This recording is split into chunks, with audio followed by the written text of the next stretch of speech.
Good morning, students. Today we will discuss about a topic on different types of coagulation. Last class we will discuss different types of coagulation, alum and copias. अपना जो topic चल रहा था वो coagulation added in sedimentation, ये वाला topic चल रहा था। उसमें अपन ने जो टाइप्स थे कोएगुलेंट के, क्या क्या कोएगुलेंट अपन यूज करते हैं सेडिमेंटेशन के अंदर, वो अपन पढ़ रहे थे। ठीक है, उसमें अपन ने दो जो थे पोर्शन, जो दो टॉपिक थे वो कंप्लीट कर लिए थे। पहला तो अपना एलम था। ठीक है, एलम भाई कैसे रिएक्शन करता है, जैसे वाटर के अंदर अपन उसको डालते हैं, वाटर के अंदर डालने के बाद जो रॉ वाटर होता है उसके अंदर नेगेटिव चार्ज अवेलेबल होता है और अपन एलम को पॉजिटिव चार्ज के रूप में यूज करते हैं, तो एक बड़ा पार्टिकल बन जाता है और फिर वो नीचे इजीली सेट हो जाता है। तो ये पूरा प्रोसेस अपन ने किसमें पढ़ा था, एलम में। इसी तरह अपना कोपियस का था, फेरिक सल्फेट था FeSO4 7H2O। ठीक है, तो ऐसे करके अपन ने कोएगुलेंट के दो टॉपिक कंप्लीट कर लिए थे। ठीक है, इसमें दो तीन और बच रहे हैं, वो देखते हैं। ठीक है, पहला तो अपना क्या था, उसमें एलम था, दूसरा कोपियस था। अब जो थर्ड पोर्शन है वो अपना है क्लोरीनेटेड कोपियस। क्या है भाई, क्लोरीनेटेड कोपियस। मतलब इसमें नाम से पता चल रहा है कि अपन क्या यूज करेंगे, क्लोरीन यूज करेंगे। ठीक है, इसका जो फॉर्मूला है वो क्या होगा भाई, FeCl3 FeCl3 प्लस FeSO4 का होल थ्राइस प्लस FeSO4 का होल थ्राइस, ये इसका फॉर्मूला है। ठीक है, सेम है, अपने को वैसे ही करना है जैसे अपन पहले करते आए हैं कि भाई एक अपन रिएक्शन कराते हैं इसकी, तो उसी तरह अपन इसमें भी रिएक्शन किससे कराएंगे। जो मान लीजिए अपने को सबसे पहले तो FeCl3 और ये FeSO4 का मटेरियल कैसे तैयार होता है ये बताना पड़ेगा। तो ये देखिए, जो अपन ने कोपियस में क्या पढ़ा था, कोपियस में यही था कि FeSO4 इंटू 7H2O उसका फॉर्मूला था। ठीक, फिर उसकी अपन रिएक्शन किससे कराएंगे, Cl2 से कराएंगे। Cl2 से कराओगे तब जाके आपको क्या मिलेगा, FeCl3 मिलेगा। ठीक है, FeCl3 प्लस Fe2SO4 का होल थ्राइस, ये मिलेगा। ठीक है, यहाँ पे अपना Fe2 हो आएगा। ठीक है, तो ये वाली रिएक्शन अपनी पूरी डेवलप होकर आती है। चलिए, अब इसके अंदर अपन लिख क्या सकते हैं, फिर इसके बाद जैसे FeCl3 ये आ जाएगा, फिर अपन इसकी किसके साथ रिएक्शन करा लेते हैं, कैल्शियम ऑक्साइड के साथ रिएक्शन कराएंगे, तब जाके अपना पूरा प्रोसेस कंप्लीट होता है इसका। तो इसमें पहला पॉइंट देखिए क्या आ सकता है अपना, कि chlorinated copperas is formed, chlorinated copious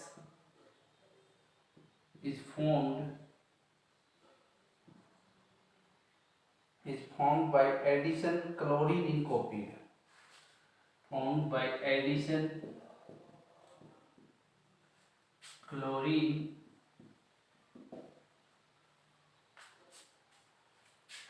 in copias।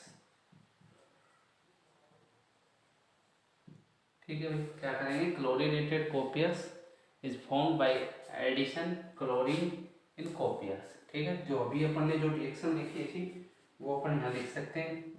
वही बात लिखी है कि FeSO4 इंटू 7H2O। ठीक है, कोपियस था ये, इसका रिएक्शन अपने को Cl3 से करवाना है।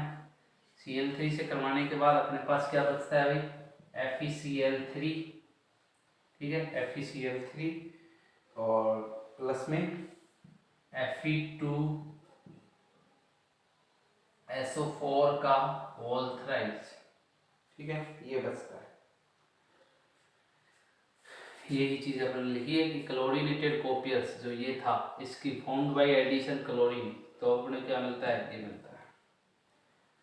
If ferric chloride is used independently, if ferric chloride is used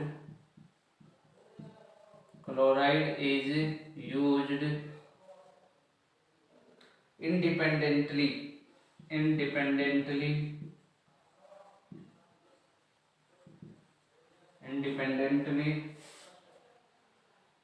as a coagulant.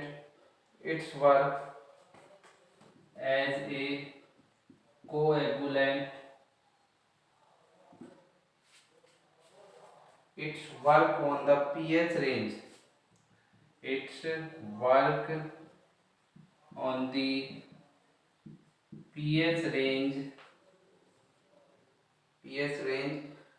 of 3.5 to 6.5, of 3.5 to 4.5, sorry 6.5। pH range कितनी होती है इसकी? 3.5 से 6.5 एंड अबाउ 8.5 एंड अबाउ 8.5। ठीक। And ferric sulphate is used independently and ferric sulfate is used independently as coagulant. Sulfate is used independently as coagulant.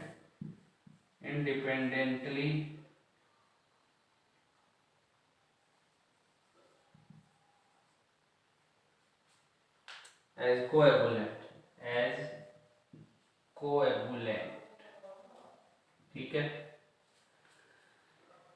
It's work on the pH range, इसकी pH range क्या होगी? It's work on the pH range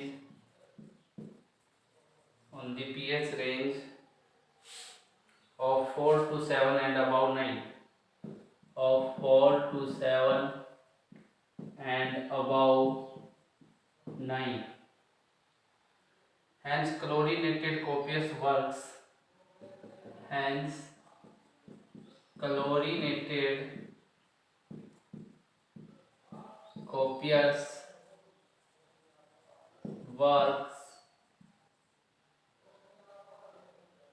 In wide pH range of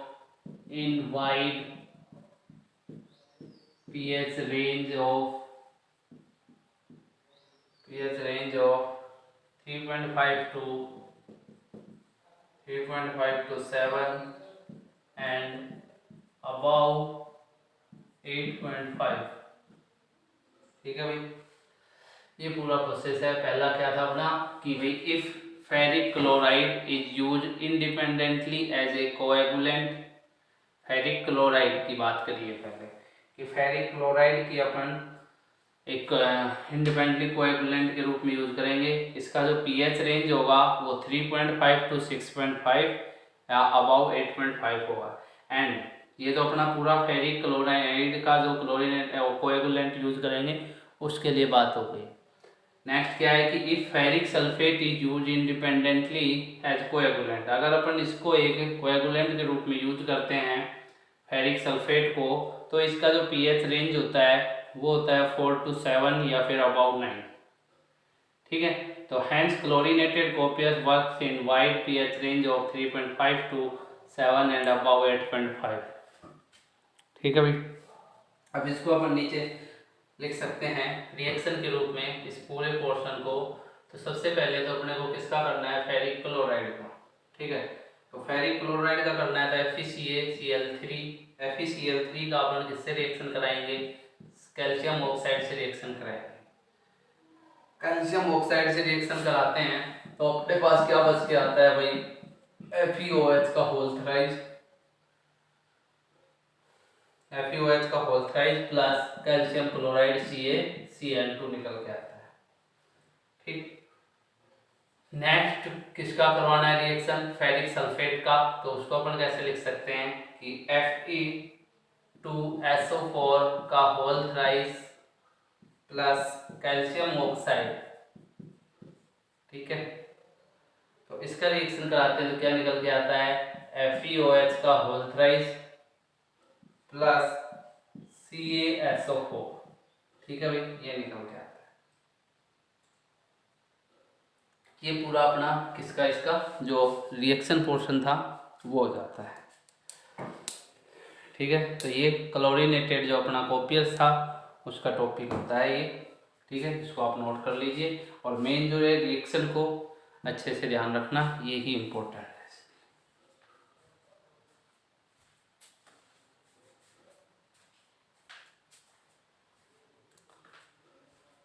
चलिए, अब अपन next की बात करेंगे। जो इसका लास्ट पोर्शन है अपना कोएगुलेंट का, वो है सोडियम वाला, और बचता है एक सोडियम एल्यूमिनेट का।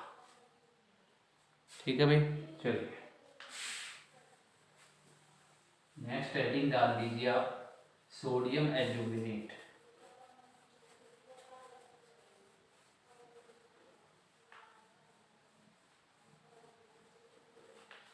सही से मिटा नहीं रहा, बारिश की वजह से इसमें भी मॉइस्चर आ रहे हैं पूरे।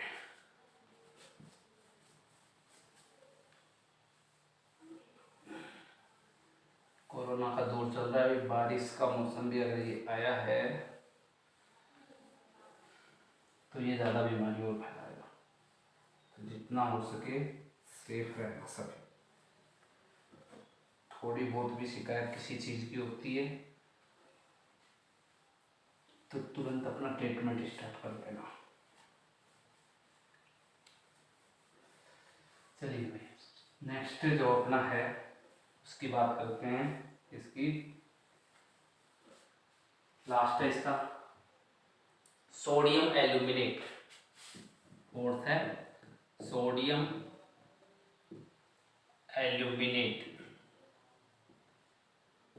ठीक है, इसका जो फॉर्मूला होगा वो क्या होगा, Na2Al2O4, Na2Al2O4।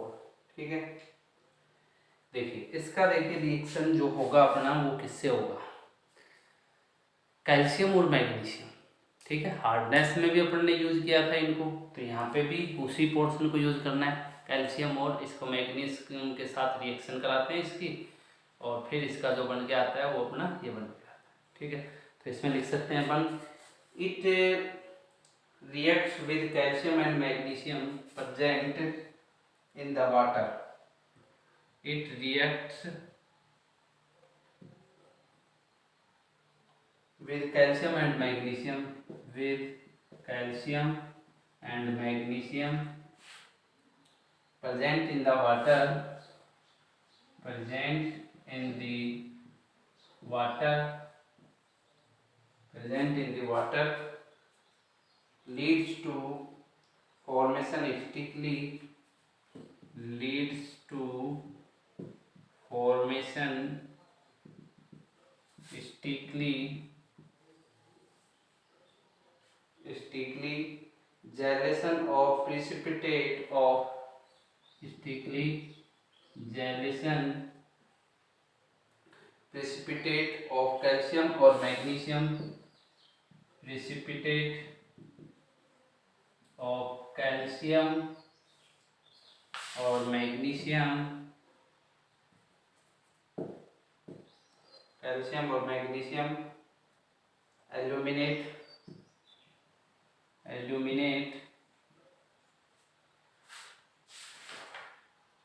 which attract fine suspended particle, which attract fine suspended particle,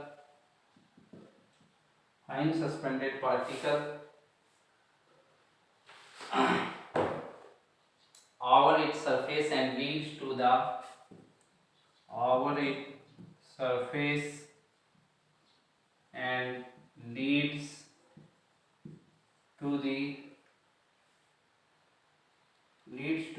formation of bigger particle, leads to the formation of bigger particle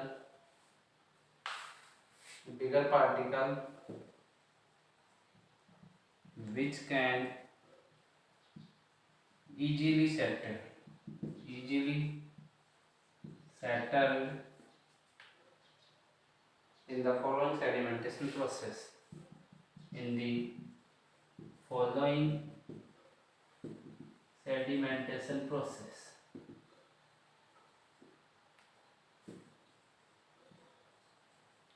आगे ये सेडिमेंटेशन ही लिखा है, ठीक है, सेडिमेंटेशन प्रोसेस, वही पहले वाला पोर्शन लिखा है ये पूरा। It does not require alkalinity is present in the water, ठीक है, इसको एल्कलिनिटी की रिक्वायरमेंट नहीं होती है। It does not required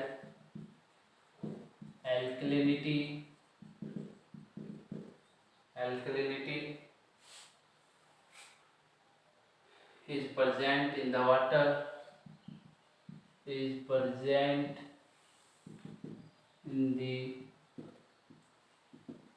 water. Moreover, it also removes the hardness from the water.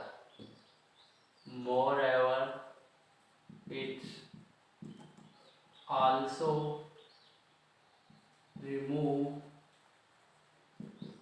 the hardness from the water,